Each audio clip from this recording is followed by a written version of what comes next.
Ça y est, la friterie, elle est là.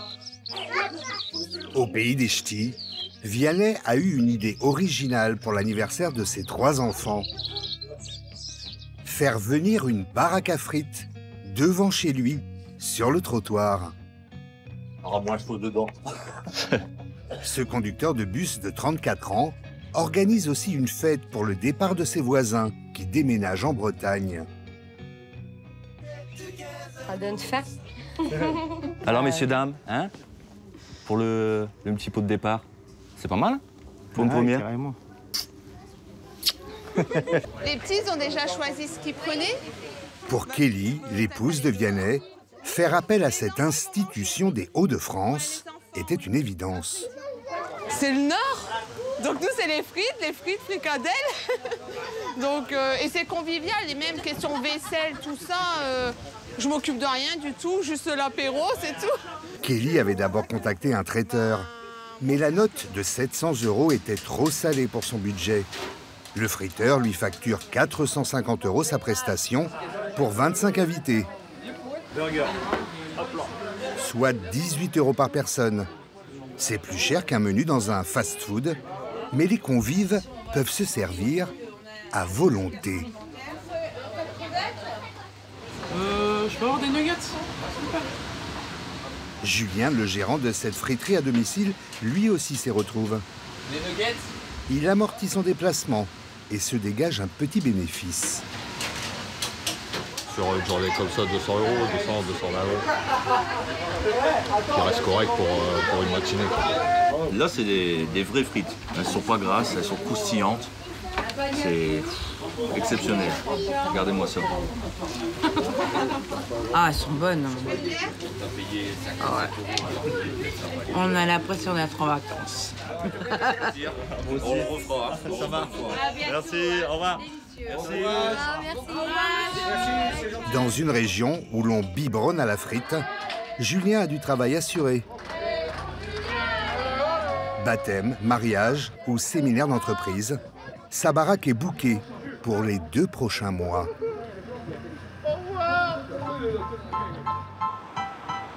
Symbole du nord de la France, les friteries ont plus que jamais la patate. Leur nombre a augmenté de 25% en 5 ans. On en compte aujourd'hui près de 1400 partout dans l'Hexagone. Je vais vous prendre une petite frite. Ah oui. Des commerces mis à rude épreuve cette année. Ingrédient indispensable, l'huile a vu son prix doubler au printemps. Sans parler de la pénurie de personnel. Nous sommes allés à la rencontre du roi et des reines de la frite. Comment font-ils pour s'adapter et conserver leur titre? Un petit repas léger. Bonjour, monsieur.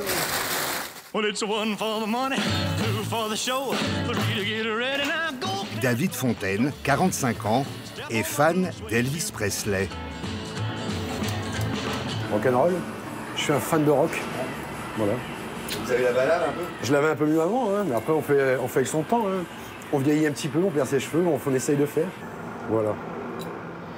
Un rocker qui fait des frites. En 2021, sa baraque a été élue par les internautes meilleure friterie de France, parmi 2500 candidats professionnels. Allez, on y va, c'est parti, on s'en va au turbin. C'est des frites congelées? Oh non, pas du tout. C'est de la frite fraîche. Frites, épluchées, lavées, coupées. Quand on fait 5-6 tonnes de frites par mois, on ne peut pas se permettre d'éplucher les pommes de terre. Ou alors, il faudrait quelqu'un qui reste la nuit. Chaque matin, le king de la frite les prépare dans les règles de l'art, en 2 cuissons. Il n'y a pas 36 manières de faire des frites comme elles faisaient nos grands-mères. Alors en fait, on utilise du gras de bœuf. Ça rapporte un petit goût de noisette. Donc là, je suis en train de vous faire la pré-cuisson à 130 degrés. Ça va durer entre 5 et 7 minutes. Ça veut dire qu'on va cuire le cœur de la pomme de terre, en fait, comme si c'était une pomme de terre cuite à l'eau. Au-dessus, on va la laisser refroidir. Et à la demande du client, on va la jeter dans un deuxième bain à 190 degrés pour lui donner le petit croustillant et la couleur finale. Avant l'ouverture aux clients, réception des marchandises. David subit de plein fouet l'envolée des prix des matières premières depuis le début de l'année. L'huile, mais pas seulement. Le gras de bœuf, in and out. Carton de 10 kilos, ça c'est devenu de l'or en barre. Ça a pris 37% le 1er mai. Voilà. Et on peut rien changer, on est obligé de continuer de façon de travailler. Vas-y mon petit oui. Pareil, les sauces, tu sais combien elles ont pris, oui? Dans l'ordre de 12%, je crois. Ouais, c'est dans ces eaux-là. 12 à 15% les sauces. En fait, tout a augmenté parce qu'il faut savoir que de l'huile, il y en a partout, en fait. Hein, dans les sauces, bon voilà. Les steaks hachés ont pris pas mal aussi, 15%, je crois. Pourquoi? Parce que maintenant, en fait, les steaks, il paraît qu'ils n'arrivent plus à se fournir en Union européenne et ils se fournissent uniquement en France. Donc voilà, encore une excuse où on ne sait pas, de toute façon on ne saura jamais. Le problème d'une augmentation, c'est que ça augmente, mais ça ne redescend jamais. David n'a pas encore répercuté toutes ces hausses sur sa carte. Pose où tu peux, hein, gros. Mais cela ne saurait tarder. Pour le moment, il rogne sur ses marges, moins 20%, et joue de quelques combines pour s'en sortir. On met un peu moins de frites, on met un peu moins de sauce, on met un peu moins de thon, moins de crabe. Mais même ça, ça ne suffit pas. Cette année, en plus, les pommes de terre vont augmenter parce qu'il n'y a pas assez d'eau. Donc cette année, on va avoir des petites pommes de terre qui vont coûter très très cher aussi. Sa friterie est ouverte 7 jours sur 7. David est aidé par 2 employés dans un espace étriqué de 12 mètres carrés. Barman dans le Nord dès ses 16 ans, puis serveur au Club Med, il rêvait de devenir le champion de la frite. Voilà pour ma petite madame. 2 semaines de formation chez un copain friteur avant de racheter il y a 11 ans cette baraque qui tournait au ralenti. Allez, 5,10 € pour monsieur, s'il vous plaît. Bienvenue au paradis de la patate. Régale-toi bien et bonne journée. Hein. David est installé sur un axe stratégique en direction de Lille. C'est la 3e fois qu'il est numéro 1 du fameux classement. On s'est dit, meilleure friterie de France, à côté de chez nous, c'est à faire. Parce qu'il y a frites et frites. Hein. Celles-ci sont délicieuses, croustillantes, fondantes. Délicieuses. Ah, on va tout finir là. Ah, non, pas du tout. Hein. Un Biki, un Imperial, 3 Hannibal. Parmi sa clientèle fidèle, des lycéens et les salariés qui travaillent dans le quartier. Ils sont là tous les jours. Hein. D'ailleurs, on voudrait une carte de fidélité, ça te dirait? C'est la bonne ambiance et c'est mieux que les chaînes de fast-food à côté. Ah, pourquoi ça? Bah, déjà c'est moins cher et les frites sont meilleures, elles sont mieux cuites, et elles sont plus grosses. David vend sa petite frite 2,90 €. La portion est généreuse. Dans un fast-food traditionnel, pour avoir la même quantité, il faudrait dépenser 4 fois plus. Les hamburgers et l'apéro. Travaillez pas trop les gars. Faites comme nous, faites semblant. Hein. Allez, salut hein. Sa friterie, c'est toute sa vie. Même quand il rentre chez lui, après le service du midi. C'est un peu un comble d'habiter à côté d'une friterie, non? Ça fait quoi? Je peux tout surveiller. Je peux voir un petit peu mes clients s'ils vont là ou... Tu vois? Pendant sa coupure, l'après-midi, pas de répit. Gestion de la paperasse et des commandes. À peine le temps d'avaler un burger maison. Des journées de frites à rallonge qui ont brisé son couple. Je me suis séparé il y a 2 ans de la femme avec qui j'ai vécu 16 ans. Pourquoi? Vivre avec une ombre, c'est un petit peu ça, quoi. Je suis jamais là, quoi. Hein, donc je suis pas là le soir à table. Le matin, elle se réveille, moi je me réveille après elle, elle s'en va bosser, voilà. Vous ne vous êtes pas dit à ce moment-là, j'arrête la friterie pour sauver mon couple? Pour faire quoi? Et pour faire quoi? J'aurais fait quoi? Ça a toujours été ma vie, la restauration. Aujourd'hui, David n'aspire qu'à une chose, ralentir son rythme de travail. Mais comme beaucoup de restaurateurs, il n'arrive pas à recruter. Après avoir testé 20 candidats en 2 ans, il espère enfin avoir trouvé le bon. Bonjour jeune homme, comment vas-tu? Ça va et vous? Ça va nickel, c'est toi qui te... Florian, 28 ans, semble très motivé. Bon écoute, beau CV. C'est quoi qui te motive dans la restauration? Le contact humain avant tout. D'accord, ok. On va faire ce qu'il faut pour faire de toi une machine à frites. Voilà. Pour séduire Florian, David a des arguments de poids. Il paye ses salariés 1 500 €, 200 € de plus que le SMIC. Il va tester le jeune homme dans la foulée. Florian n'a qu'1 an d'expérience dans la restauration. Dans la friterie, il semble un peu perdu au début, puis trop détendu. Vas-y, grand, faut y aller franchement, là. Au royaume de la restauration rapide, Florian avance comme un escargot. Un petit peu, regarde, regarde ton bac. Regarde ton bac, ton pilon, il n'y est pas dans la graisse, donc il va jamais cuire. Tu prends ta pince et tu le mets correctement dans la graisse. Merci. Là-dedans, je le mets. Propre. La brochette du sandwich provençal va avoir raison de lui.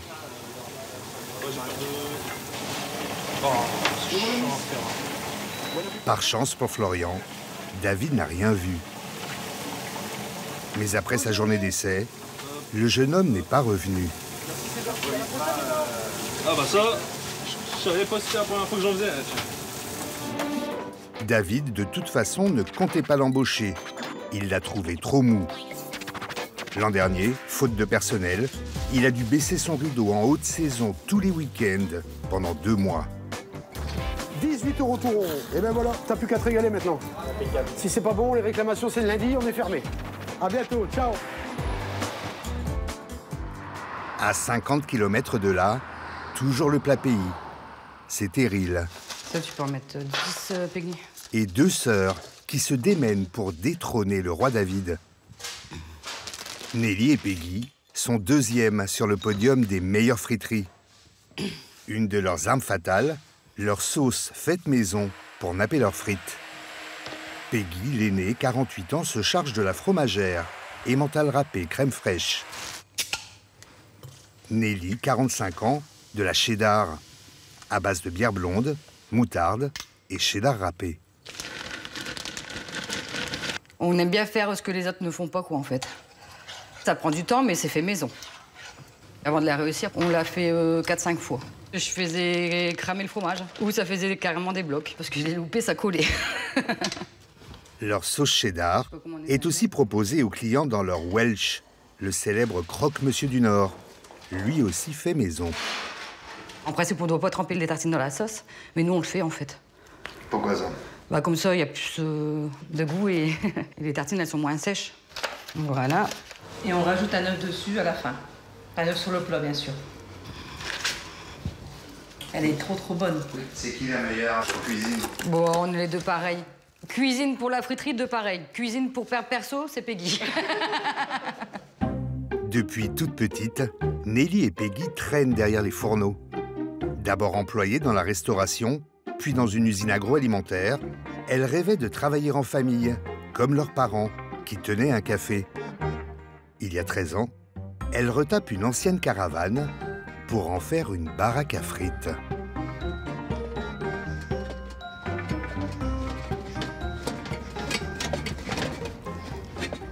Bon, ça va, il fait beau aujourd'hui, on a une belle journée. J'espère qu'on aura du monde à midi. Aujourd'hui, leur friterie est installée sur la place du village. Nelly et Peggy payent 1 500 € par an à la mairie pour leur emplacement. Et les deux sœurs ont investi dans une véranda. C'est parti. Toujours avec l'idée de se démarquer et protéger les clients du climat du Nord. Donc l'hiver, on met 2-3 tables. Pareil, donc il y a les ouvriers qui viennent, ils s'installent. Donc ouais, ça attire les gens. Ouais, non, tout le monde dit c'est super bien l'idée qu'on a eue. Du coup, vous avez investi? Ouais, on a investi, ouais, parce que c'est cher la véranda. Ouais. Mm. Ça vous a coûté combien? Plus de 30 000 €. Mm. Les vice-championnes de la frite emploient 5 personnes, dont 2 livreurs. Friterie Arsenoise, bonjour. Une friterie à la pointe, avec livraison à domicile depuis les confinements. Nelly joue les opératrices téléphoniques, comme dans les fast-foods. D'accord. Dans une faluche, et tous les légumes. Ok, d'accord, c'est modifié. Merci, à tout à l'heure. Peggy, elle, se charge des frites. Contrairement à David, elle les fait cuire à l'huile de tournesol, une autre école. Il y a beaucoup de personnes qui disent que le gras de bœuf, ça sent très fort déjà. La frite, elle refroidit vite et ça colle à la frite. Ils ont du mal à la digérer par rapport à l'huile. Nelly et Peggy, elles, ont dû augmenter certains de leurs prix. La barquette de frites, par exemple, a pris 50 centimes depuis le mois de mai. Avec des frites, d'accord? Steak. Quelle sauce dedans? C'est moral. cela n'empêche pas les habitués de continuer à venir. Certains, comme Yann, tatoueur à Béthune, font même 20 minutes de route par jour. On discute avec tout le monde en fait. Oui, tout le monde se connaît, salut, bonjour, machin, on mange une frite, on s'installe. Oh, c'est bien. Ça rapproche. C'est ce qu'on a dans le cœur, dans le Nord-Pas-de-Calais. C'est comme ça. Les deux sœurs se sont même lancées dans le tacos, le nouveau sandwich à la mode, pour faire face à la concurrence. Voilà, et ben bon appétit. Merci bien. Merci. Car ce village du Pas-de-Calais compte 3 friteries pour seulement 6000 habitants. Peggy ne voit pas cela toujours d'un très bon œil. Il y en a une là. C'est la première friterie qu'il y a eu sur R5-Oupigny. S'ils ont besoin d'un dépannage, hop, ils viennent, ils le savent. Nous, c'est pareil, et puis voilà, quoi. Avec la deuxième, les relations sont un peu plus tendues. Là, il sera là sur la droite. Donc, je vais tourner à gauche, moi. C'est ici. On peut s'arrêter là, Donc là, c'est un de nos concurrents qui vient de s'installer il n'y a pas très longtemps. Et ça se passe comment? Ah, il aime bien copier sur nous, entre guillemets. Tacos, il faisait pas, là, il fait. Il a essayé la sauce cheddar, mais bon, lui, il mettait du cheddar, mais nous, non, c'est une sauce maison, donc c'est pas du tout la même chose. Bon, et s'il y en avait une quatrième qui me laisse installer demain, là? Bah, alors là, bon courage, hein. Parce que il faut, hein. Des bisbilles bien anecdotiques par rapport à l'envolée du cours de l'huile. Ouais. Le conflit en Ukraine, principal pays producteur d'huile de tournesol, a stoppé net les exportations. On prend celle-là actuellement, l'huile de tournesol, pour 25 litres. Avant, au départ, on l'avait à 33 € hors taxe. Et maintenant, on l'a à 106 € hors taxe. Depuis la guerre d'Ukraine, ça a explosé. Ouais. C'est honteux même, c'est pire que le triple. Donc c'est pas faisable. Ça revient trop cher et sinon, on va passer la frite de 50 à 5 €.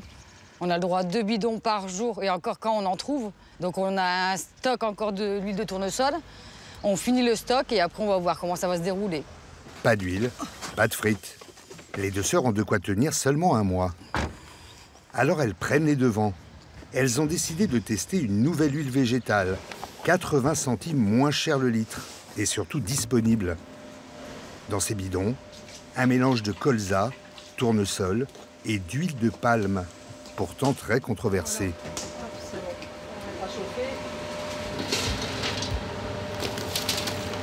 Bon, déjà, apparemment, ça reste des belles frites. Ouais, elles sont belles. Elles sont belles. Hein. Ouais. L'esthétique est là, reste à tester le goût. Allez. Hop. Merci. Pour cela, elles ont fait appel à un expert, Olivier Puche, venu avec son second. C'est un copain maître restaurateur, un label qui garantit le 100% fait maison. Ouais. Ah ouais, ouais. Elles sont bonnes. Très très bonnes. Très bonne. Juste comme Nico. Il n'y a rien à dire, franchement. On voit déjà bien doré, bien croustillante. On sent un peu plus le goût de la pomme de terre, légèrement. plus épuré. Ouais. Le mélange d'huile Donne un goût différent. La frite est plus onctueuse. Je valide. Adjugé. Nelly et Peggy sont rassurées. Elles vont pouvoir continuer à faire des frites avec une huile moins coûteuse et faire fructifier leur baraque. Car ces petites allumettes de pommes de terre, cela rapporte. Loin des baraques du Nord, certains petits malins se font de l'argent sans être imprégnés d'huile de friture. Tom Gessman se dore la frite au soleil sur la Côte d'Azur. Ah bah là, on peut pas rêver mieux. Hein. C'est vrai que le contexte de travail, c'est parfait. Et à côté de ça, on fait des frites qu'on envoie dans le Nord. Donc Tom est l'un des 4 principaux fournisseurs de friteries. Gérant d'un snack à Fréjus pendant 7 ans, il saturait des horaires à rallonge. Il y a 3 ans, il trouve le bon plan, monter une usine pour produire les fameuses frites fraîches. Ce camion vient de parcourir 1300 km. C'est bon. Il livre à Tom 15 tonnes de pommes de terre en provenance de Dunkerque, dans le Nord, première région productrice de France.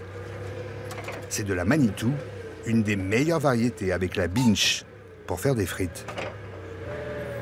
On fait attention de ne pas les faire tomber, parce que parfois ça arrive malheureusement. Attention, Hop là. Voilà, en direct. Ça va faire des bonnes frites quand même, heureusement. Ouais. Heureusement. La frite, Tom baigne dedans depuis tout petit, avec une mère française et surtout un père belge. Ses parents ne comprenaient pas pourquoi il s'imposait les corvées d'épluchage dans son restaurant. Tom, pourquoi tu fais tes frites toi-même? En Belgique, nous, les frites, c'est que des frites sous vide, que ce soit en supermarché ou ailleurs. Et donc, j'ai fait les premiers tests à mon restaurant. Et l'idée était incroyable. Une idée révolutionnaire il y a 3-4 ans.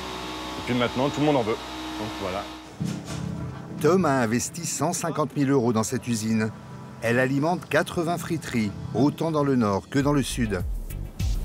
Seulement 2 ouvriers, un à chaque bout de la chaîne. Tout le reste est automatisé. Alors là, c'est quelque chose d'abrasif qui va poncer la pomme de terre et qui va enlever la peau. Ça nous fait gagner un temps incroyable. On épluche à peu près 30 kilos toutes les minutes. Ensuite, plongeons dans la piscine pour un premier lavage, avant de monter un étage pour la découpe. C'est des lames de rasoir, faire très attention parce qu'on a vite fait de se couper. Donc le couteau se place directement sous la coupeuse et est entraîné par le moteur qu'on voit là, ce qui va vraiment découper la frite de manière à avoir une coupe très nette. Le calibre classique, selon la coutume, 1 cm d'épaisseur. Les friteries, elles, préfèrent commander à Tom du 1 cm 20. Leurs clients préfèrent les plus grosses. Là, par exemple, vu que la pomme de terre n'est pas carrée, on a forcément pas mal de frites qui sont beaucoup trop fines qu'on ne va pas mettre dans les sacs de pommes de terre. Mais rien ne se perd. Les déchets sont recyclés en gaz naturel, revendus à EDF. Un dernier bain, toujours sans produits chimiques, avant d'être égoutté, puis pesé. Les frites sont emballées sous vide. Le tour est joué. Nous, c'est devenu une activité qui a triplé en 3 ans. C'est un très bon filon. Tom, pour sa part, se dégage un salaire de 2 600 € net, grâce à sa production de frites fraîches. Mais il y a moyen aujourd'hui, avec de la bonne vieille pomme de terre, de faire des frites chez soi aussi bonnes que celles des friteries. À Lens, dans le Nord, Doris est une institution. Faudra rapporter sur la pré-cuisson. 26 ans de friterie. Avec son fils Frédéric, elle propose depuis 2 ans dans son restaurant des cours de frites. Règle de base, même à la maison, cuire en 2 temps. Et attention à ne pas rater la pré-cuisson. Moi, je pensais que quand on mettait les frites, comme je vous venais de faire, il fallait que l'huile, que ça boue comme ça tout de suite. Non, surtout pas. Ah, mais ça, c'est important comme détail. Surtout pas.